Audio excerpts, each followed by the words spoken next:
अस्सलाम वालेकुम, मैं हूं अतर काज़मी और आप देख रहे हैं प्रोग्राम पावर कॉरिडोर्स। आज के प्रोग्राम में बात करेंगे पाकिस्तान तहरीक इंसाफ के कानूनी मसाइल की और उनकी जो कानूनी टीम है, जी हाँ जी, खान साहब की जो वकला की टीम है, उसके अपने मसाइल भी अब मीडिया तक पहुंच चुके हैं। एक दूसरे के ऊपर इल्ज़ामात लग रहे हैं, इसकी क्या वजह है? उसके साथ साथ निगरानों के हवाले से जो तहफ़्फ़ुज़ात हैं उन पर भी गुफ्तगू करेंगे और मियाँ साहब की वापसी और दीगर जो सियासी मसले हैं उन पर भी कोशिश होगी कि अपने मेहमानों से रोशनी डलवाएं। आज के प्रोग्राम में हमें स्टूडियो में ज्वाइन करेंगे पाकिस्तान तहरीक इंसाफ के वकील शोएब शाहीन साहब, उसके साथ साथ सीनियर तज्ज़ियाकार आरिफ हमीद भट्टी साहब भी हमें ज्वाइन करेंगे और लाहौर स्टूडियो से हमारे कोलीग एहसार राना साहब भी हमें ज्वाइन करेंगे। आप तीनों शख्सियात का बहुत बहुत शुक्रिया। भट्टी साहब, मैं ज़रा आपसे शुरू करना चाहूँगा। निगरान हुकूमत के हवाले से पहले पाकिस्तान तहरीक इंसाफ वाले तहफ़्फ़ुज़ात का इज़हार करते रहे, फिर पीपल्स पार्टी वाले तहफ़्फ़ुज़ात का इज़हार करते रहे, फिर हमने देखा कि निगरान वज़ीर दाखिला ने एक बयान दिया मियाँ साहब की गिरफ्तारी के हवाले से। अब नून लीग भी उन पर एतराज़ात कर रही है, तो लगता है ऐसे है कि निगरान जो है वो बड़े फेयर हैं, बड़े न्यूट्रल हैं, इसी वजह से हर कोई उनसे तंग है। बिस्मिल्लाहिर्रहमानिर्रहीम। निगरान का इन पे तो कंसेप्ट नहीं, लेकिन मौजूदा निगरान हुकूमत को गैर जानिबदार कहना, गैर जानिबदार लफ्ज की तस्लील है। बातिउल नजर में ये मुस्लिम लीग नून की एक्सटेंशन है, एक सब ऑफिस है।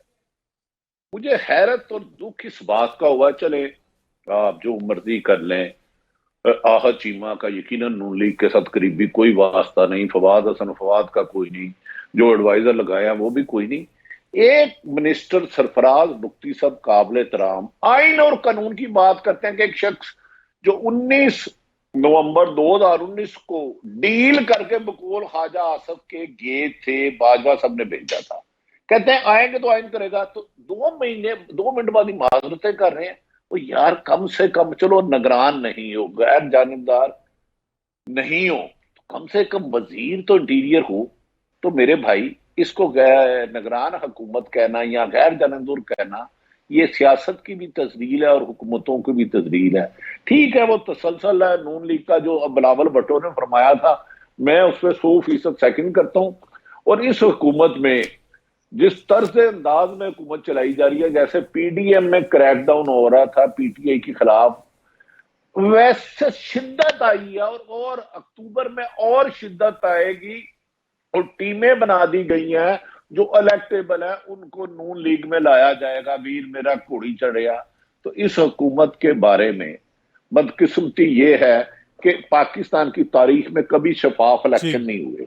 कंसेप्ट ये था कि निगरान हुकूमतें आएंगी तो वो किसी एक जमात को भी फेवर नहीं करेंगी और साफ शफाफ इलेक्शन करवाएंगी। और ये वाहिद हुकूमत है जो आई तो निगरान है, लेकिन ये जमहूरी हुकूमत से ज्यादा अपने इख्तियारात इस्तेमाल कर रही है, क्योंकि इसकी चाबी किसी और के पास है। जो वजीर आजम हो वो भी निगरान, और वो अपनी निगरानी, अपनी काबीना की निगरानी ना कर सके, अपने वजीर दाखिला को तहफ़्फ़ुज़ ना दे सके, वो लंदन में एक प्रेस कॉन्फ्रेंस करते हैं। अगर पाकिस्तान की मकबूल तरीन जमात तहरीक इंसाफ ना भी हुई तो क्या हो गया, अगर इमरान खान ना भी हुआ तो क्या हो गया, एहतजाज होगा, 8 दिन बाद खत्म हो जाएगा। तो मेरे ख्याल में ये ठीक है, उन्होंने अपने कुछ लोग इक़्तिदार में बैठाए हुए हैं। देखते हैं कि अब सिलेक्शन होती है या इलेक्शन होता है, ये तो वक्त ही बताएगा। लेकिन पीपल्स पार्टी और नून लीग के खदशात बादिउल नजर में निगरान हुकूमत की फेडरल सेक्रेटरी तमाम के तमाम 180H और जाती उमरा हाजिरी लगवाते हैं और हदायत लेते हैं। मैंने अब ये सेक्रेटरी कौन सा, किसी का पर्सनल सेक्रेटरी राना सार का भी हो सकता है, मैं उसकी बात कर रहा हूँ। ठीक है। अच्छा, राना साहब, भट्टी साहब ने तो कहा कि ये निगरान बिल्कुल हमें गैर जानिबदार नहीं लगते, लेकिन अगर आप इन निगरान हुकूमत के जो इम्पोर्टेंट शख्सियात हैं उनकी गुफ्तगू सुने, आज वज़ीर ख़ारजा साहब ने एक प्रेस कॉन्फ्रेंस की और लगता ऐसे था कि वो उस हुकूमत का हिस्सा हैं जो 2 तिहाई नहीं शायद 3 तिहाई अक्सरियत लेके आए हैं हुकूमत के अंदर, और लंबी कोई प्लानिंग हो रही है। उन्होंने जिक्र किया कि हमारे दौरे बड़े कामयाब रहे। जो निगरान वज़ीर आज़म के हालिया दौरे हैं, क्या आपको लगता है कि ये उनका मैंडेट है और उनकी सारी तवज्जो इस जानिब होनी चाहिए, या फिर जो वो करवाने आए हैं इलेक्शन, तवज्जो उस जानिब होनी चाहिए? देखिए, बात यह है कि सबसे पहले तो मैं ये इस बात का आपका शुक्रिया अदा करता हूँ कि मेरी बड़ी ख्वाहिश थी कि किसी दिन मैं आपके प्रोग्राम में हूँ। और फिर वो कहते हैं चोपड़ियाँ नाले दो दो, कि एक तरफ तो अतर और एक तरफ आरिफ हमीद भट्टी, तो ये तो ऐसे समझ लें कि वो जो कभी हम बचपन में अखबारात में फिल्मों के स्टार देखते थे ना, एक टिकट में 2 मज़े, तो वो 2 मज़े मुझे मिल रहे हैं कि या 2 बंदे जो मुझे मेरे ज़ाती तौर पे जिनसे मेरी ख्वाहिश थी आज मेरे साथ, मैं उनके साथ बात कर रहा हूँ। अब ये जो निगरान हुकूमत की अभी आपने सवाल किया मुझे एक बात का जवाब दीजिए, क्या निगरान हुकूमत का ये मैंडेट है कि वो चीन जाके चिड़िया तोते ख़रीद के आए और पांडा ख़रीद के आए या जानवरों के लिए पिंजरे ख़रीद के आए? जो कौम भूखी मर रही है, पंजाब में आलम यह है कि लोगों के पास खाने को रोटी नहीं रही, आटा ख़रीदने की रही, बिजली के बिल देने की सकत नहीं रही, और हमारा निगरान वज़ीर आला जो है वो कह रहे हैं कि जी मैं तो चीन गया था कि यहाँ से मैंने सफारी पार्क जो है उसे बड़ा डेवलप करना है। तो मैं तो मशवरा दूंगा कि पाकिस्तानी और ख़ुसूसन पंजाबी जो हमारे लाहौरी हैं उनको आप उन पिंजरों में रख दें, कम से कम उन्हें खुराक तो मिल जाएगी। अब वो दूसरे हमारे वज़ीर आज़म साहब हैं, वो माशाल्लाह ईफल टावर के ऊपर छत पे जाके अगर दही बल्ले खाते हैं तो ये बड़ी खुशकिस्मती की बात है कि बंदा को इतनी प्रिविलेज मिल जाए। लेकिन जो असल काम है, अभी मैं सिर्फ एक बात जो वज़ीर दाखिला की हुई और उसने कहा कि कानून के मुताबिक उन्हें डील किया जाएगा। अब मुझे एक बात बताएं, इसके ऊपर जो लहजा राना सनाउल्लाह साहब ने अपनाया कि वह पुराने वज़ीर दाखिला का हशर याद रखें, यानी कि क्या हम कोई किसी जंगल के दौर में वॉरियर्स के साथ खड़े में कि वो तड़ियाँ देंगे कि अगर तुमने कानून की बात की तो तुम्हारा हशर कर दिया जाएगा पहले वाले वज़ीर दाखिला की तरह? और क्या काचे उस शरीफ आदमी को बस भी लेने पड़ गए अपने अल्फाज। लेकिन ये बताएं कि अगर वो ये कोई भी बंदा छोड़ें, अभी आरिफ भट्टी साहब कह रहे थे ना कि यार तुम निगरान वज़ीर वो नहीं हो, वो यार वज़ीर, तो मैं कहता हूँ छोड़ दें, आप वज़ीर भी नहीं है, आप क्या पाकिस्तानी नहीं है?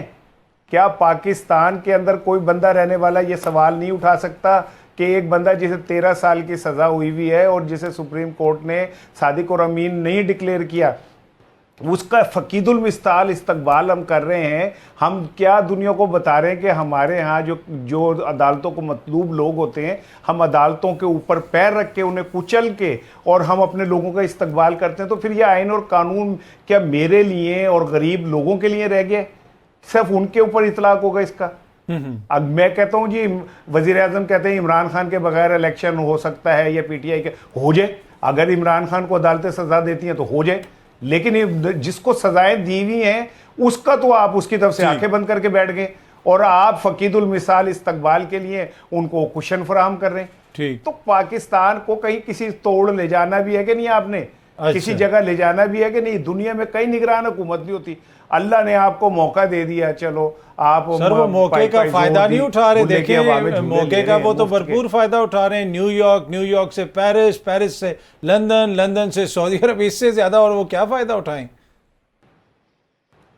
अब अंदाजा करें कि एक मुल्क, एक निगरान वजीर आजम जिसकी जिम्मेदारी थी कि एक छोटे से शॉर्ट स्पैन के लिए मुल्क की निगरानी करे, 10 दिन से वो पाकिस्तान से 10 दिन से पाकिस्तान, तो आप क्या बताना चाह रहे हैं? और दूसरी चीज़ मैं आपको बताऊं, ये जो आज वज़ीर ख़ारजा साहब की प्रेस कॉन्फ्रेंस के हवाले से, भाई मेरी सहाफ़ती कैलकुलेशन जो है ना वो ये है कि ये जो आए हैं ये जाने वाले नहीं हैं, और आपके ही किसी प्रोग्राम में हम इस बात को दोहराएंगे कि इनका रवैया, लहजा, अंदाज कहीं नहीं बताता 3 महीने वाला नहीं लगता। इंतखाबात कराने आए हैं। आप मुझे बिल्कुल मैं आता हूं राना साहब, मैं जरा आपके पास आता हूं। बंदी वजारत को कहा है कि आप 5 साल का मंसूबा बनाए तरक्याती, उनका क्या मैंडेट है और वो क्यों कह रहे हैं? ठीक है, मैं आता हूं जरा इसके ऊपर। मेरे साथ शोएब शाहीन साहब भी स्टूडियो में मौजूद हैं। शाहीन साहब, यहाँ पे एक तरफ सियासी खबरें चल रही, अब हमें पता चल रहा है कि आप पाकिस्तान तहरीक इंसाफ में, आई एम सॉरी टू से, वो कह रहे हैं वाहिद गद्दार हैं। पहले तो आपके चेयरमैन के ऊपर गद्दारी के मुकदमात हैं, वो उसमें जेल में, तो ये क्या सिलसिला माजरा चल पड़ा? मेरा ख्याल है मैं इन चीज़ों को अल्लाह पे छोड़ता हूँ, और ये PTI का अंदरूनी मामला है, और PTI ने इसको विद इन 10 मिनट्स इसको क्लियर कर दिया। उन्होंने अपनी ट्वीट से वाज़े कर दिया, उन्होंने कहा जी पाकिस्तान में PTI के 5 तर्जमान मुकर्रर किए गए हैं। एक तो कल लापता हो गए, फिर अबडक्शन हो गई उनकी। फ़रूख हबीब साहब, मैं हूँ, उनमें गौहर है, उसमें अली मोहम्मद ख़ान है, और उसमें रऊफ़ हसन साहब हैं। We are the spokespersons. तो उन्होंने 5 मिनट के अंदर वो क्लैरिफाई कर दिया, ऑफिशियल ट्वीट दे दिए। तो I think that is sufficient. और मैं एक बड़ा काज है मेरी, एक मैं उसके लिए काम कर रहा हूँ। मेरे लिए कोई ये चीज़ें छोटी छोटी इनकी हैसियत ही नहीं है कि कौन मेरे ऊपर इल्ज़ामात लगाता है और कौन नहीं लगाता, मेरे लिए कोई नई बात नहीं है और ना ही मैं इसको परवाह करता हूँ। मैं एक बड़ी काज के लिए काम कर रहा हूँ। इमरान खान का पैगाम, पीटीआई का पैगाम मैंने पब्लिक तक पहुँचाना है और मैंने इस मुल्क में रूल ऑफ लॉ, कानून की हुक्मरानी और आइन की जिस तरह पामाली आज हो रही है, जिस तरह बुनियादी हुकूक मुअत्तल हैं, उसके लिए मैं काम कर रहा हूँ। तो मैं इन छोटी छोटी चीज़ों में अपने आप को अगर इंडल्ज करूँगा तो प्रॉबेबली कि मेरे रास्ते में रुकावटें पैदा होंगी। मैं इसको प्रॉपर नहीं समझता कि मैं जवाब दूं। इसमें आप समझते नहीं कि सर अगर कानूनी जो टीम है उसके इख्तलाफात इस तरह डिस्कस होंगे तो खान साहब के जो अपने मुकदमात हैं उन पे मनफी असर पड़ेगा? नहीं है। कानूनी टीम के सरबराह हैं हामिद खान साहब और उनकी सरबराही में कल भी हमारी मीटिंग हुई, हफ्ता 10 दिन पहले भी हुई है। हम हर केस टू केस बुनियाद पर वो सारे केसेस डिस्कस और डील हो रहे हैं। उनमें शेर अफजल साहब नहीं हैं, तो इसलिए ये बात ही नहीं है कि टिकटॉक पे तो होते हैं वो टिकटॉक वाले वकील हैं ना, कुछ वकील टिकटॉक वाले भी शायद होने चाहिए। बहरहाल कल टीम की हमारी मीटिंग हुई है, हामिद खान साहब इसके सरबराह हैं, वो इसको ऑर्गेनाइज़ कर रहे हैं। ज़ाहिर है पहले तो इमरान खान साहब ख़ुद करते थे ना, जब तक वो जेल से बाहर थे, सारी चीज़ों को ख़ुद हैंडल करते थे कि कौन सा केस किसको देना है, उनकी इजाज़त से होता था। अब ज़ाहिर है एक्सेस उतना मुश्किल है, तो उसके लिए फिर उन्होंने नॉमिनेट कर दिया है हामिद खान साहब को और वो डील कर रहे हैं। और कानूनी किसी किस्म का कोई इख्तलाफ नहीं है कानूनी टीम में कि किस तरीके से मुकदमे को लेके चलना है। जो बातें सामने आ रही हैं कि जी अब तक जमानत हो जानी थी अगर सही उस तरीके से मुकदमात को लेके चला जाता, ये सारी अफवाहें और फजूल बातें हैं। इसको बहरहाल हमारे बड़े कॉम्पिटेंट हैंडल कर रहे हैं सारे वकील, और कोई एक मुकदमा तो है नहीं, इसलिए डिस्ट्रीब्यूशन ऑफ वर्क है और उस डिस्ट्रीब्यूशन ऑफ वर्क के ज़रिए सारे लोगों को अपने अपने जो असाइंड ड्यूटीज़ हैं, असाइंड केसेस हैं, वो उनके ऊपर बेस्ट एफर्ट्स कर रहे हैं।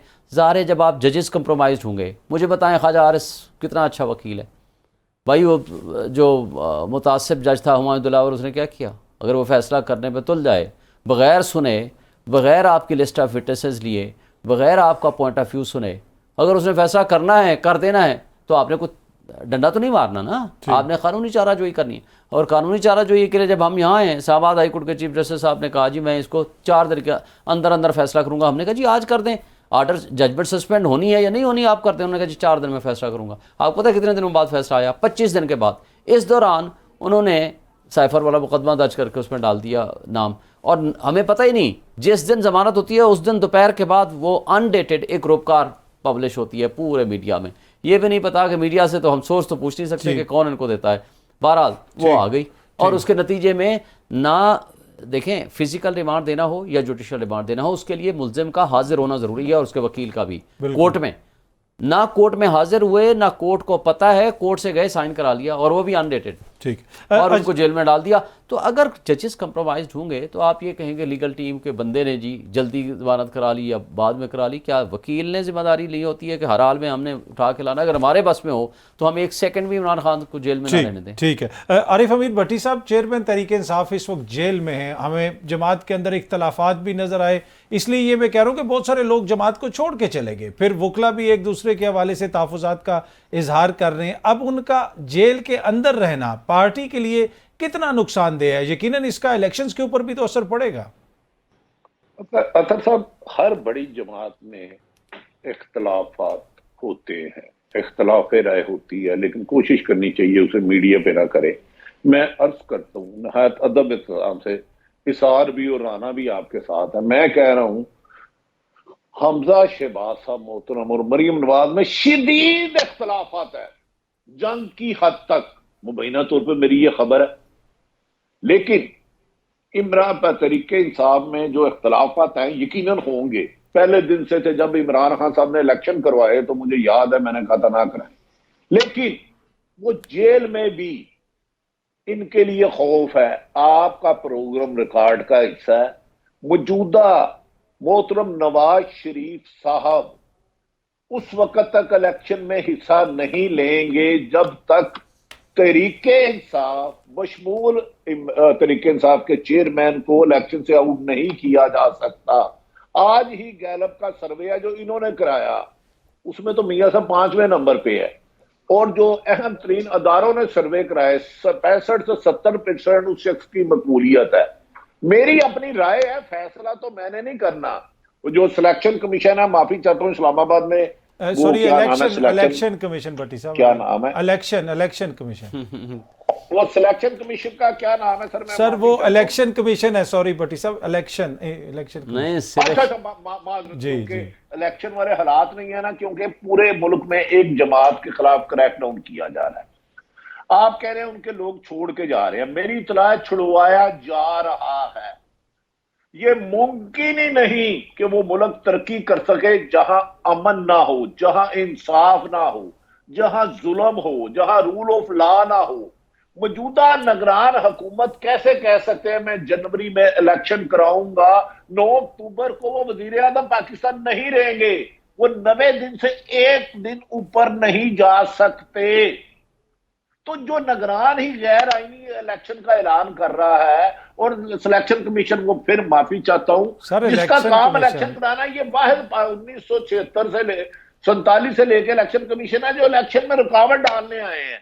मैं सुनता था कि 5 साल में एक ही काम होता है इलेक्शन कमीशन का, साफ शफाफ इलेक्शन कराना। साफ शफाफ तो बिल्कुल पीछे रख दे, ये इलेक्शन कराने में रुकावट है। जी, बाहर बादियुल नजर में अगर साफ शफाफ इलेक्शन होते हैं, हमारे अदारों को, हमारी हुकूमत को, हमारी अवाम को चाहिए खुदारा अवाम से टक्कर लेके मुतसादम फैसले ना करें। ये मुल्क मुतम्मल नहीं हो सकता अपनी जिद, अना और तकब्बर की भेंट आइन और कानून को राख में उड़ा दो, मत करें। इसका बहुत ज्यादा नुकसान होगा, नाकाबिले तलाफी नुकसान होगा। इलेक्शन तो 2013 में आसफ अली जरदारी ने कहा था आरोप के इलेक्शन है, जब नवाज शरीफ साहब वजीर आजम बने थे। लेकिन इस दफा तो यार सहाफत गुनाह जुर्म है। इसार राना साहब, अगर मैं कहूं, अगर आप मुझे कर दे, मैं हल्फन कहता हूं मुशर्रफ दौर में हमने मूवमेंट चलाई, इससे 5% भी सख्ती नहीं थी। रात को 11 टीवी होंगे, आपको तरीके इंसाफ का बंदा ही नहीं नजर आएगा, 15 टीवी सामने लगे होंगे। वो यार क्या कर रहे हो खुदा के वास्ते? ये हुकूमत चले जाएगी, 3 महीने नहीं 6 महीने रह लोगे, साल रह लोगे, 2 साल रह लोगे, सो व्हाट। लिहाजा आइन से ना तोड़े। आइन सिर्फ डिक्टेटर नहीं तोड़ता, हर वो शख्स आइन तोड़ता जो आइन पर अमल दरामद नहीं करता। जब अदालतों के फैसलों पर 3 रुकनी बेंच के 14 मई को इलेक्शन होने हैं और अदालतें वहां बेबस हो जाए, वहां अतर काजमी और आरफ अमीन पटेल लापता तो हो सकते हैं, लेकिन उन्हें सच कहने की इजाजत नहीं हो सकती। आपने जिस तरह भट्टी साहब आपने फरमाया कि 6 महीने में या साल में इनकी हुकूमत खत्म हो जाएगी, निगरान काबीना में बहुत सारे ऐसे मोअज़्ज़िज़ दोस्त शामिल हैं जो बरमला इस चीज़ का इजहार करते हैं कि हमें गारंटी दी गई है कि अगले सेटअप में भी आपके लिए गुंजाइश बनाई जाएगी। तो ये इस तरह की भी सूरत हाल है। सार राना साहब, अगर आप ब्रीफली बता सकें, जो भट्टी साहब ने कहा कि जमात से लोगों को छुड़वाया जा रहा है, क्रैकडाउन हो रहा है, आज अब जो खबर इस वक्त आ रही है फरख हबीब साहब के हवाले से कि वो लापता हो गए, उस्मान डार लापता हैं, उससे पहले शेख रशीद साहब लापता हैं, सदाकत अब्बासी साहब लापता हैं, तो ऐसी सूरत हाल में जमात के लिए इलेक्शन लड़ना, बेशक जितनी मर्जी उनके पास सपोर्ट हो, इलेक्शन लड़ना तो कोई इतना आसान नहीं होगा उनके लिए।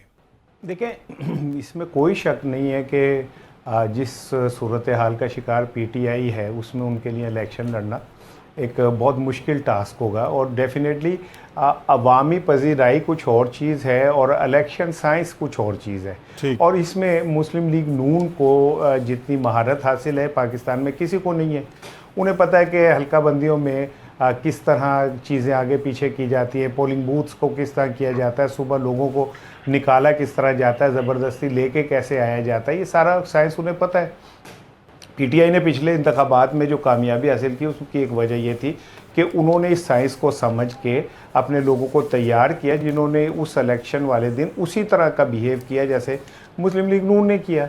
लेकिन जब लीडरशिप ही नहीं होगी और नीचे तक कोई मैकेनिज़्म ही नहीं होगा, तो ये कैसे मुमकिन है कि पीटीआई जो है वो कोई बहुत बड़ा कोई डेंट डाल सकेगी या कोई बहुत बड़ा वाज़े जो है तब्दीली इंतखाबात में ला सकेगी। लेकिन इसके बावजूद भी आता साहब, मैं आपको बताऊं कि अगर ये सारी चीज़ें भी कर दी जाए और यहाँ तक कर दिया जाए कि कह दिया जाए कि पीटीआई का कोई बंदा टिकट लेने को तैयार नहीं और टिकट भी नहीं लेगा कोई, सिर्फ ये रखा जाए कि इमरान खान रहेगा, तो आप यकीन कीजिए कि नवाज शरीफ साहब कभी भी रिस्क नहीं लेंगे पाकिस्तान में आने का, क्योंकि उन्हें इस बात का पता है कि अवामी रंग किसी वक्त भी कोई सूरत हाल इख्तियार कर सकता है। और अब ये जो आप अभी बात कर रहे थे, शेफ शाहीन साहब भी यहाँ पे मौजूद हैं, और ये कहा जा रहा है कुछ वकला की जानिब से कि भाई अगर सही केस लड़ा जाता तो शायद खान साहब की ज़मानत भी हो गई होती। तो मुझे जुल्फ़िकार अली भुट्टो साहब की फांसी याद आ गई, जिनकी फांसी के बाद ये कहा जाता रहा कि अगर याहिया बख्तियार उस केस को ज़रा सियासी से निकाल के और कानूनी नुक्ता नज़र से लड़ते तो शायद जुल्फ़िकार अली भुट्टो की फांसी तक टल जाती। लेकिन मैं समझता हूँ कि वो कोई सा भी केस किसी तरह भी लड़ते, जुल्फ़िकार अली भुट्टो को फांसी होनी थी। ठीक। तो यहाँ पे भी कुछ चीज़ें दीवार पे लिखी हुई नज़र आ रही हैं।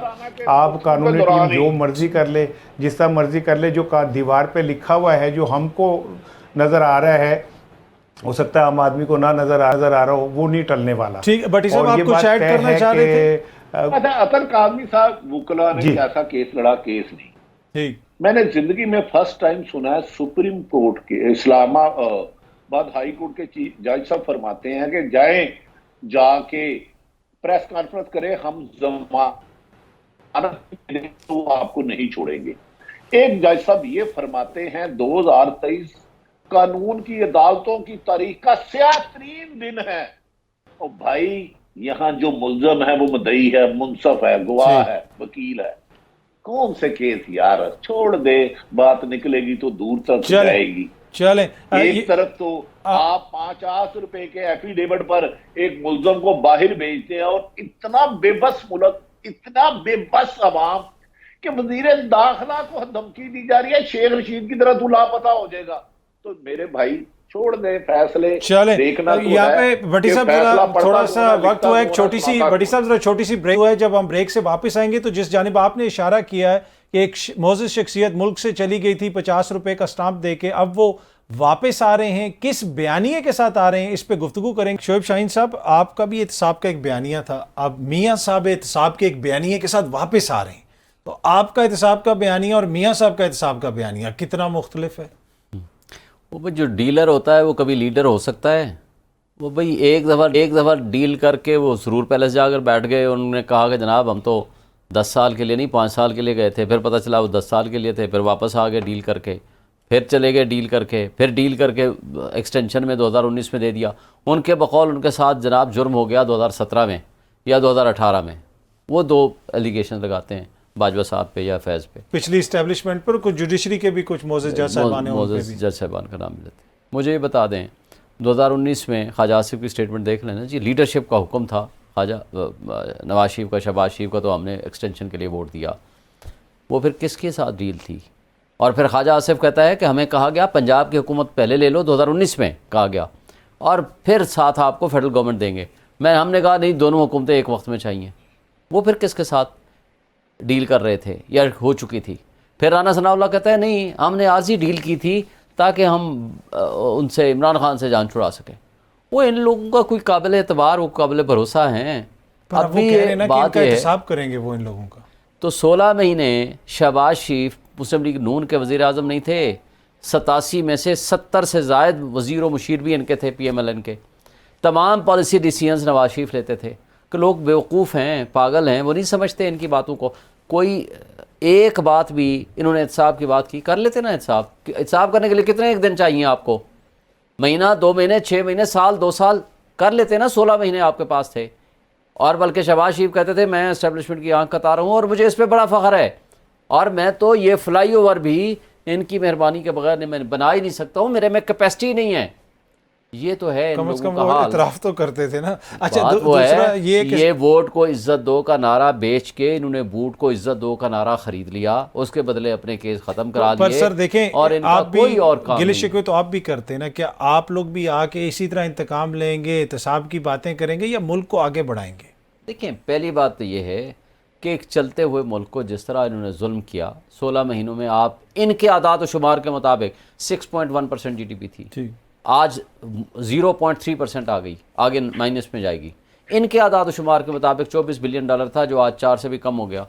इनके आदाद शुमार के मुताबिक उस वक्त 16 रुपये बिजली का यूनिट था, जो आज 60 रुपये पे तकरीबन पहुंचा दिया। मुझे बता दें, इन हालात में इन्होंने अनएम्प्लॉयमेंट, 2 करोड़ से ज़्यादा लोग गुर्बत की लकीर से नीचे मजीद चले गए। 12% महंगाई थी, आज इन्होंने 50% पे तकरीबन पहुंचा दी, और वो भी फूड इन्फ्लेशन इससे भी ज़्यादा है। लोगों के पास इस कदर बेरोज़गारी और बुरा हाल है। इंटरनेशनल तो सारे चले गए, नेशनल वाले भी अपनी जो दुकानें हैं जो कुछ है वो बंद कर रहे हैं। मुझे बताएं 25% पे कौन सूद पे लेकर तो काम करेगा, और कौन होगा जो इस महंगे बिजली के बिल के साथ अपनी इंडस्ट्री लगाएगा। लेकिन इस सब कुछ के बावजूद अब इनके पास बयानियाँ नहीं है, इनके पास कुछ है नहीं कहने को। ये इस 16 महीने की कारकर्दगी बदतरीन जो कुछ थी, वो कहते थे जी महंगा है पेट्रोल 150 रुपये का, 350 रुपये पहुँचा दिया, वो उनको नज़र नहीं आ रहा। वो डॉलर आया था, वो साग डार जो डॉलर को कंट्रोल करने के, जी वो अफलातून में आ गया हूँ मैं, IMF को बेहतर जानता हूँ, मैं तो इसको 150 रुपये पे लाऊंगा। वो आ करके 300 रुपये से भी प्लस 350 से वो चले गए, वो जा करके मुल्क से बाहर बैठ गए। और इन लोगों की कौन सी ज़बान पे एतबार करें और कौन सी पे ना करें। तो मैं सिर्फ ब्रीफली ये बता दें कि आप वापस आके इसी तरह इंतकाम और इत्साफ वाली सियासत करेंगे या चीज़ों को आगे बढ़ाएंगे? देखें, हम ये कहते हैं कि इस वक्त मुल्क तबाही के दहाने में गिर चुका है। 25 करोड़ आवाम एक शख्स की दुश्मनी में आपने उनको तबाही के दलदल में फंसा दिया है।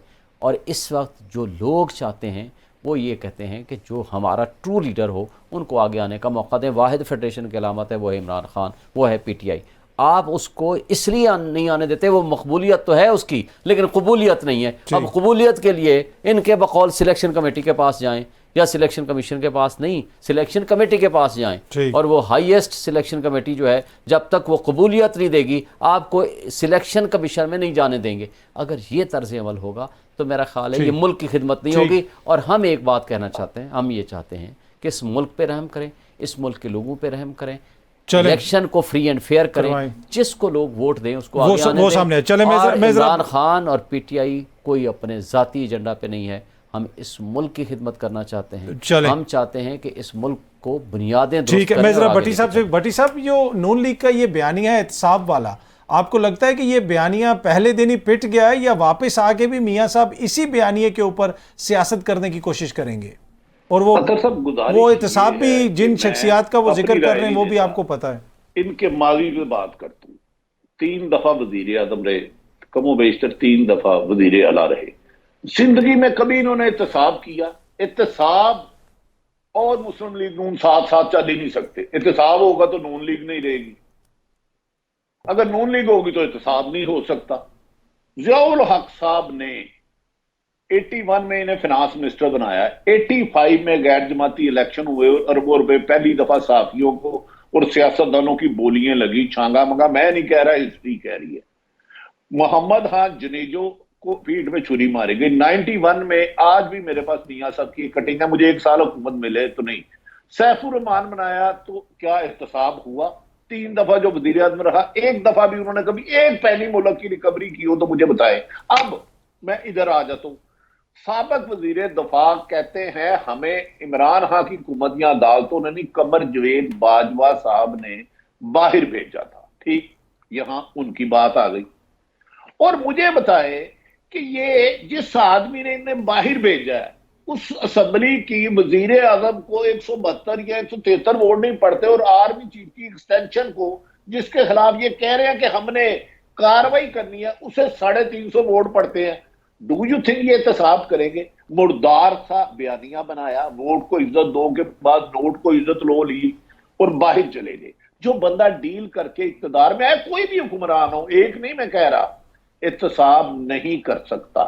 खुदा के लिए सिर्फ मुल्क आइन और कानून के मुताबिक चलाओ। मुस्लिम तरीके इंसाफ के दौर में भी एहतसाब शफाफ नहीं था। वो शहजाद अकबर, शहनशाह अकबर 2-2 घंटे की बगैर किसी गाने के प्रेस कॉन्फ्रेंस करता था। जब नवाज शरीफ अंदर, इमरान खान साहब रेस्ट हुए, मुल्क से भाग गए। वो जुल्फी बुहारी, जुल्फे नहीं थी उसकी, समर थी। तेरी जुल्फा में मैं कुर्बान जावा जुल्फी वालिया, कुल्फी वालिया, वो भी मुल्क से बाहर चले गया। तो ये छोड़े।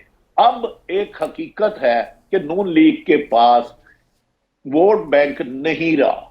कभी जुल्फकार अली भट्टो का लाहौर होता था, कभी नवाज शरीफ की भी मकबूलियत थी। अब इमरान खान को इलेक्शन में नहीं हराया जा सकता। आप 5000 बंदे उठा रहे, आप 50 लाख बंदे उठा रहे, कमो बेशतर जो बादियुल नजर में सर्वे है 2.5 से 3 करोड़ इमरान खान को वोट पकड़ेगा। उन सबके हाथ काट दोगे पट्टी में डालने से, कैंडिडेट तो उठा लोगे। एक ही हल है कि उसके कैंडिडेट को ना जाने दे। और यही बादियुल नजर में फाइनल इन्होंने किया। नवाज शरीफ की शर्त ये है, मैं पाकिस्तान तब आऊंगा जब एक तो मुझे गिरफ्तार ना किया जाए, और दूसरा इलेक्शन में मेरे मद्दे मुकाबल पाकिस्तान तरीके इंसाफ और इमरान खान ना हो। ठीक ठीक। अगर ये होता है तो फिर फैसला 22-2.5-3 करोड़ अवाम को जो वोट पर्ची डालने जा रहा है, राना साहब जैसे साहिब इल्म से इख्तलाफ एक गुस्ताखी है, उनके हाथ नहीं काटे जा सकते।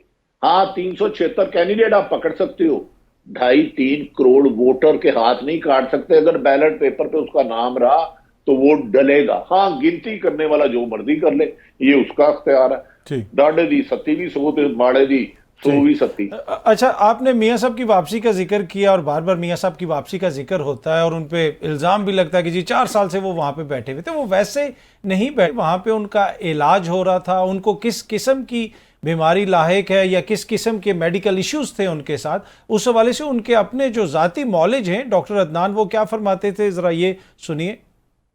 और ये सिर्फ पाकिस्तान में नहीं, जब मियाँ साहब बरतानिया चले गए वहाँ पे भी डॉक्टर अदनान ने मुतअद्दिद बार मीडिया को बताया, मेडिकल रिपोर्ट सामने आई। वहाँ पे डॉक्टर अदनान साहब क्या फरमा रहे हैं, ज़रा ये भी सुन लें।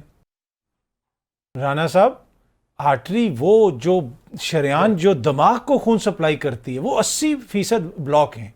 तो इस सूरत में फिर उन्होंने बरतानिया ही जाना था इलाज करवाने। तो इस किस्म के इल्ज़ामात के जी वो वैसे ही चले गए और बगैर किसी वजह से और स्टाम्प दे के चले गए, ये तो फिर एक सियासी बयानिया है ना। उनको तो असल में मेडिकल कंडीशन थी। देखें, मैं डॉक्टर अदनान साहब की जो बात है ना उसको बिल्कुल सच्चे दिल से तस्लीम करता हूँ, क्योंकि उसके एविडेंस भी हैं कि वो ठीक कहते हैं। क्योंकि मियाँ साहब के जो बयानात आ रहे हैं उसे मुझे ज़ाती तौर पे लगता है कि उनके दिमाग को वाकई ऑक्सीजन नहीं मिल रही और वो एक सफोकेशन के अंदर है उनका दिमाग, जिसकी वजह से वो इस तरह के बयानात दे रहे हैं। और लेकिन खैर वो बीमार ज़रूर हैं लेकिन अक्लमंद हैं। वो बयानात के अंदर इतनी तेज़ी से दवाइयाँ नहीं बदलते जितनी तेज़ी से बयान बदल लेते हैं। उन्हें ये समझा दिया गया है कि भाई मियाँ साहब ਤੁਹਾਡਾ ਇਹ चूरन ਜਿਹੜਾ नहीं विकना, ਜਿਹੜਾ ਤੁਸੀਂ ਵੇਚਣ ਦੀ कोशिश कर रहे हो, और हमारा मियाँ हम ही को मियाऊँ मियाऊँ ये मुमकिन नहीं है। यही वजह है कि वो कोई पिछले कुछ घंटों से इमरान खान की तरफ और 9 मई की तरफ उन्होंने अपना रुख जो है वो कर लिया है, अपना चेंज कर लिया है अपना नैरेटिव। लेकिन दिलचस्प बात यह है सर कि मैं ना, देखें, नवाज शरीफ ज़मानत पे, शहबाज शरीफ ज़मानत पे, मरियम ज़मानत पे, सफदर ज़मानत पे, हमज़ा ज़मानत पे, सलमान ज़मानत पे, ख्वाजा आसिफ ज़मानत पे, शाहिद खाकान अब्बासी ज़मानत पे, राना सनाउल्लाह ज़मानत पे, मरियम औरंगज़ेब ज़मानत पे, जावेद लतीफ़ ज़मानत पे। ये ज़मानतियों की पार्टी है, तो इनकी ज़मानत जिन अदालतों ने ली है क्या वो सो रही हैं? क्या वो अदालतें जिन्होंने इन सब को क्लीन चिट दे दी, क्या ये पाकिस्तान के आइन के साथ एक मजाक नहीं है? क्या ये 24-25 करोड़ गरीब कीड़े मकोड़ों के साथ एक मजाक नहीं है? तौहीन पार्लियामेंट भी है, तौहीन अदालत भी है, तौहीन इदारे भी है। तो ये 25 करोड़ आवाम की जो तौहीन होती है सुबह से शाम तक, उसकी कोई उसका जामिन नहीं है। ये जो हमारा आइन है, क्या ये इन 24 करोड़ लोगों को इज्जत नहीं देता? ठीक, ये सारे लीडरशिप जो ज़मानतों पे है और अदालतों से, जो अदालतों ने आंखें बंद करके, मुझे पहली दफ़ा अंदाज़ा हुआ कि वाकई कानून अंधा होता है। कानून की आंखें होती तो ये कैसे मुमकिन है कि ये सब लोग जिन्होंने इस मुल्क को मुख्तलिफ अंदाज में नुकसान पहुँचाया, वो इतनी आसानी से मुआशरे के अंदर फिरते, बड़के मारते और उन्हीं अदालतों को लान तान करते जिनसे उन्हें ये सारा छूट मिला हुआ है। हमें इमरान खान से बहुत तवक्कुआत थी, लेकिन इमरान खान ने भी हमें मायूस किया। इमरान खान भी उसी अत्तार से के लौंडे से दवा लेते रहे जिसके सबब सब बीमार हुए। काश इमरान खान, ठीक है ये लोगों इन्होंने वहाँ लंदन में बैठ के बाजवा साहब को वोट दिया, काश इमरान खान भी बाजवा साहब को ये कह देते कि मैं अपनी हुकूमत अपनी मर्जी से चलाऊंगा। वो तो खुद बार बार कहते रहे। उस वक्त तो सर ये कहते होते थे कि कौम के वो बाप होता है आर्मी चीफ। उस वक्त तो बड़ी तारीफें करते थे, मैंने नहीं किया। बिल्कुल बिल्कुल दुरुस्त फरमा रहे हैं। मैं समझता हूँ कि खान साहब भी उसी लाइन का हिस्सा रहे और अब आके अगर उन्हें भी एंटी एस्टेब्लिशमेंट बहुत ज़्यादा वो हो रहा है, तो मैं तो ये कहूँगा कि सांप निकल गया, अब लकीर आप ही पीट रहे हैं। जब आपके हाथ में वक्त था तो आप कुछ बेहतर कर। ठीक है, अब देखना ये है कि अपने इस एक्सपीरियंस से पाकिस्तान तहरीक-ए-इंसाफ सीखती है। अगर वो दोबारा इक़्तिदार में आते हैं तो वही उनका बयानिया होगा जो पहले उनका बयानिया था, या फिर हम कोई तब्दीली देखेंगे। इसके अलावा आज एक बड़ा इंपॉर्टेंट केस सुप्रीम कोर्ट में उसकी समाअत हुई, फैज़ाबाद धरना केस, उसकी क्या तफसीलात हैं, थोड़ा सा उसके ऊपर भी डिस्कस करेंगे। शोएब शाहीन साहब, आज भी आप सुप्रीम कोर्ट में मौजूद थे, फैज़ाबाद धरना केस के हवाले से समाअत हुई, बहुत सारे पार्टियों ने अपनी जो उनकी पिटीशंस थी वो वापस ले लीं। अब बहुत सारे मामलात इस वक्त भी अदालत के अंदर हैं। एक तो ये फैज़ाबाद धरना केस है, इसको बहुत ज़्यादा इंपॉर्टेंस दी जा रही है, मीडिया भी इसको रिपोर्ट कर रहा है, लेकिन मेरी नज़र में वो केस जो इस वक्त हैं, जैसे 90 रोज़ के अंदर इंतखाबात का होना, आम शहरियों का, सिविलियंस का फौजी अदालतों में ट्रायल होना, क्या आपको लगता है कि अदालत इसी रिगर के साथ, इसी तरीके से, पुरजोश तरीके से उन मुकदमात को भी जल्द टेकअप करेगी? देखें, मैंने तो इस पर प्रेस कॉन्फ्रेंस भी की थी और रिक्वेस्ट भी की थी चीफ जस्टिस ऑफ पाकिस्तान से कि देखें, एक केस है उसको प्रायोरिटाइज़ करना है। मसलन आपने कहना है खुदा न खास्ता कि जी ये मकान को गिरा रहे हैं तो फौरी तौर पर मुझे स्टे दें, तो अदालत उसमें ये नहीं करेगी कि हफ्ते बाद का स्टे तारीख रख दे कि अगर इस दौरान अगर मकान ही गिर गया तो वो स्टे काहे का। तो इसी तरह हमारे साथ जैसे chief justice Islamabad high court कर रहे हैं, केस का फैसला ही उस वक्त करते हैं केस को पेंडिंग रख के जिस वक्त तक नीचे से सारा काम हो जाता है। हम गए कि जनाब हमारा राइट ऑफ विटनेसेस पेश करना हमारा हक है। उन्होंने कहा बिल्कुल आपका हक है, अगले हफ्ते फैसला करते हैं। इस दौरान उनको कहा कि जी आप कल फैसला कर दो, वो फैसला आ गया। उन्होंने कहा वो तो फिर फैसला आ गया, आप उस पर देखेंगे। तो इसी तरह देखें, प्रायोरिटाइज़ करना होता है। 90 दिन में इलेक्शन की पिटीशन है, PTI की है, सुप्रीम कोर्ट बार एसोसिएशन की है। अब 90 दिन में से 1.5 महीना तो गुजर गया है, अब ये 1 महीना हो गया वो पिटीशन फाइल हुए। पिछले जस्टिस बंदियाल साहब फिक्स कर लेते, अगर उन्होंने नहीं की तो अब इनको भी आए हुए तकरीबन 10-12 दिन 15 दिन के करीब होने वाले हैं। अब इनको चाहिए फौरी तौर पर लगाएं और उस पर फैसला करें कानून के मुताबिक। फिर मिलिट्री कोर्ट का ट्रायल है, वो बहुत बड़ा इंपॉर्टेंट इशू है, ये बुनियादी इंसानी हुकूक का क्वेश्चन है। वो हफीजुल्लाह नियाजी साहब ने एक ओपन लेटर भी लिखा है चीफ जस्टिस साहब को कि मेरे बेटे से मेरी मुलाकात करवाई जाए, वो गालिबन फौजी अदालत की तहवील में है। सुप्रीम कोर्ट ने ऑलरेडी फैसला किया हुआ है कि इनको हर हफ्ते अपने वालिदैन से मुलाकात कराएं। उस केस में जो पहला वाला केस था, बंदियाल साहब की सरबराही में जो बेंच काम कर रहा था, तो लेकिन उस पर अमल दरामद नहीं हो रहा। इनको चाहिए कि वो उसको डे टू डे हियरिंग करके तो उसका फैसला करें। बंदियाल साहब को भी चाहिए था कि वो जाते जाते उससे पहले वो फैसला करके जाते, लेकिन बीच में मजबूरी शायद आ गई कि कुछ जजेस छुट्टियों पे चले गए। छुट्टियां थी अगस्त में, तो वो जुलाई अगस्त में, तो वो छुट्टियों पे जब गए तो वो सारा सिस्टम रह गया। तो मेरा ख्याल है कि ये अब प्रायोरिटाइज़ करना पड़ेगा चीफ जस्टिस साहब को। इस तरह रैंडमली, चलो ये फैज़ाबाद धरना केस भी बहुत इंपॉर्टेंट केस है, ये तारीख़ का रुख मुतय्यन करेगा कि क्या आइनी इदारे अपने अपने या स्टैट्यूटरी इदारे अपने हुदूद में रहकर काम करना चाहते हैं, करते हैं या नहीं करते। जो उस वक्त की जजमेंट थी आज उसकी बदतरीन शक्ल में आज मौजूद है, बल्कि सवाल भी हुआ। उन्होंने कहा जो कुछ सवाल हमने उस दिन उठाए थे आज तो उससे ज़्यादा बुरी हालत में हो गई है। और मैंने भी रिक्वेस्ट की है कि जनाब इसकी हम तो इजरा चाहते हैं, एग्जीक्यूशन चाहते हैं इस फैसले की, क्योंकि ये फैसला अगर अमल दरामद होता है तो उसका इतलाक़ तमाम इदारों पे होगा, तमाम लोगों पे होगा। और जो लोग एक्स्ट्रा वो फोर्सेस इस्तेमाल करते हैं और अपने हुदूद और दायरे से बढ़कर उन अफेयर्स में या उन सफेयर्स में चले जाते हैं जो उनका अख्तियार नहीं है, आईनी दायरा अख्तियार नहीं है, तो फिर उनके खिलाफ कार्रवाई होनी चाहिए। अच्छा, आरिफ हमीद भट्टी साहब, अब बाप पार्टी के हवाले से इलेक्शन से पहले इस तरह की खबरें आ रही थी, हुकूमत के खात्मे से पहले, कि हो सकता है कि उनका इंजमाम हो जाए नून लीग के साथ। और इस हवाले से मेरी खुद काकड़ साहब से बात हुई, जिस वक्त वो वज़ीर आज़म नहीं बने थे, तो उस वक्त वो पाकिस्तान में रहते होते थे। गालिबन 1 अगस्त को मैंने उनको कॉल की और मैंने उनसे पूछा कि आपकी पार्टी के हवाले से इस तरह की खबरें आ रही हैं, तो उन्होंने कहा हमारी शहबाज शरीफ साहब से मीटिंग हुई है, लेकिन पार्टी में थोड़ा इख्तलाफ है, हम इलेक्शंस के बाद फैसला करेंगे। अब अगर बाप पार्टी का इंजमाम हो जाता है और अनवारुल हक काकड़ साहब जो हैं वो खुद नून लीग का हिस्सा बन जाते हैं इलेक्शंस के बाद, तो आपके लिए क्या वो बाइस ताज्जुब होगा?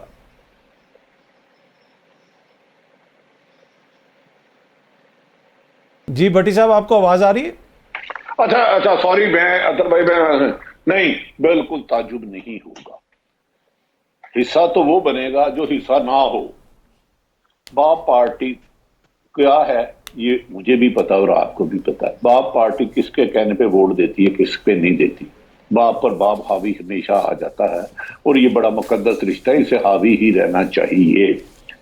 मैं तो ये समझता हूं उन्हें ज्वाइन करने की जरूरत नहीं, वो ज्वाइन कर चुके हैं, लेकिन उसके बाद वो ऑफिशियली कोई डॉक्यूमेंट पढ़ना चाहते हैं। आज मैं सिर्फ ये आज जो बिल था, ये फैज़ाबाद धरना, गालिबन ये 2017 में हुआ और 19 में इसका फैसला हो गया, 23 में आज भी फैसला नहीं हुआ। हर चीफ जस्टिस साहबान जो करते हैं बेहतर करते हैं, हम उन पर बात ही नहीं कर सकते, काबिल एहतराम है। लेकिन मुझे ये बताएं, फैज़ाबाद धरना एक अच्छी बात है, वो प्रोसीजर है, वो जो सा बिल था वो भी बड़ा है, लेकिन 35 करोड़ अवाम के हक पे डाका मारा जा रहा है। पंजाब और केपी में 11 माह हो गए उन्हें वोट का हक नहीं दिया जा रहा, वो हक नहीं दिया जा रहा।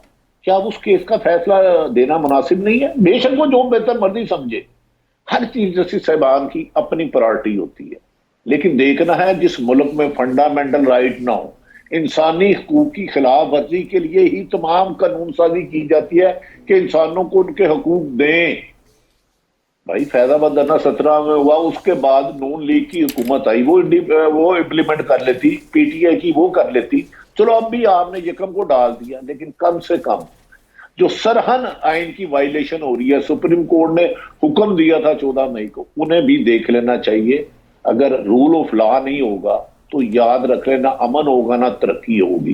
किसी एक जमात को दीवार से लगाने से या किसी को अपना फीडर पकड़ाने से वो जवान नहीं होगा, वो 81 का बच्चा ही रहेगा। ठीक।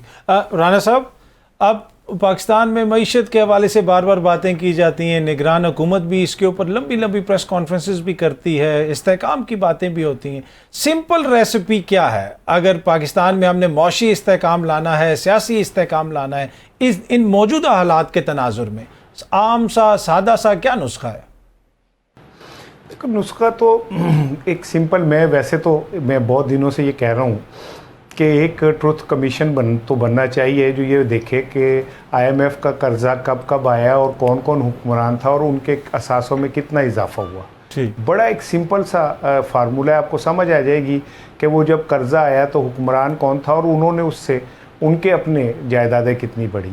और आज सिंपल मईशत का हल जो है, वैसे तो मैं अपने घर का बजट भी नहीं बना पाता, लेकिन मैं ये समझता हूँ कि ये मुल्क दो हिस्सों में पहले था, गरीब में और अमीर में। अब एक नई गुर्बत की लकीर पैदा हुई है, जो मिडिल क्लास के लोग हैं वो भी। आप जब तक दौलत की तकसीम जिस तरह जारी है, 90,000 गाड़ियाँ हैं विफाक के पास प्रोटोकॉल की, जबकि बरतानिया के पास कुल टोटल जो है वो 90 गाड़ियाँ हैं। आप अंदाज़ा कर लें उससे, आप अंदाज़ा कर लें कि जो हमारे सुप्रीम कोर्ट है उसके 15 जज कुर्सियों पे बैठते हैं तो उनके पीछे 15 लोग जो हैं जिना कैप पहन के खड़े होते हैं कुर्सी को आगे पीछे करने के लिए। तो आपको अंदाज़ा हो जाएगा कि इस मुल्क के अंदर शुरफा, जिनको हम लोग शुरफा कहते हैं और मैं जिनको कहता हूँ कि ये माफियाज़ हैं, उन्होंने इस मुल्क को इस सतह पे कंट्रोल कर लिया है। ये डॉलर आप नीचे ले आएँ, अब बिल्कुल बहुत अच्छी बात है, मैं आर्मी चीफ साहब को इस पर सलूट पेश करता हूँ, लेकिन मैं ये समझता हूँ कि जब तक गरीब आदमी को आटा सस्ता नहीं मिलेगा, डॉलर 100 रुपये पे भी आ जाए, तो मैं इसे नीचे आना नहीं कहता। तो आप जब तक सियासी इस्तेहकाम अगर आप चाहते हैं ना, तो मुआशी इस्तेहकाम लेके आएँ, इन लोगों को जीने का हक दें और इन लोगों को ये बात मत साबित करें कि तुम भूख से खुदकशियाँ करते मर जाते हो। इनके हाथ अगर जिन लोगों की वजह से खुदकशियाँ कर रहे हैं उनकी गर्दनों तक बढ़े तो लोगों को छुपने की जगह नहीं मिलेगी। उससे पहले इस मुल्क को सीधा कर लें, उसके बाद इसमें ब्रीफली राना साहब, इलेक्शन कितना इंपॉर्टेंट है, वक्त पे इलेक्शन कितना इंपॉर्टेंट है इस सारे सिनारियो में? मैं नहीं समझता कि पाकिस्तान में जो इंतखाबात होंगे वो कोई सियासी इस्तेहकाम लेके आएंगे, क्योंकि पाकिस्तान में जब भी इंतखाबात होते हैं वो इंजीनियर्ड होते हैं। दुनिया के वाहिद इलेक्शन कमीशन है जिसका काम सिर्फ इलेक्शन ना कराना या 2 नंबर इलेक्शन कराना है। ये दुनिया के अंदर वाहिद एक ऐसा इलेक्शन कमीशन है, और ये इतना नाअहल इलेक्शन कमीशन है कि ये एक ज़िमनी इंतखाबात जो है फेयर एंड फ्री नहीं करा सकता। तो ये जनरल इंतखाबात कैसे कराएगा? इससे मजीद क्यास बढ़ेगा, मजीद अदम इस्तेहकाम बढ़ेगा। ठीक। इसार राना साहब, आरिफ हमीद भट्टी साहब और शोएब शाहीन साहब, आप तीनों शख्सियात का बहुत बहुत शुक्रिया। ऑब्वियसली राना साहब की अपनी राय है कि जब तक मुल्क के अंदर मौशी इस्तेहकाम नहीं आएगा तो सियासी इस्तेहकाम भी नहीं आ सकता।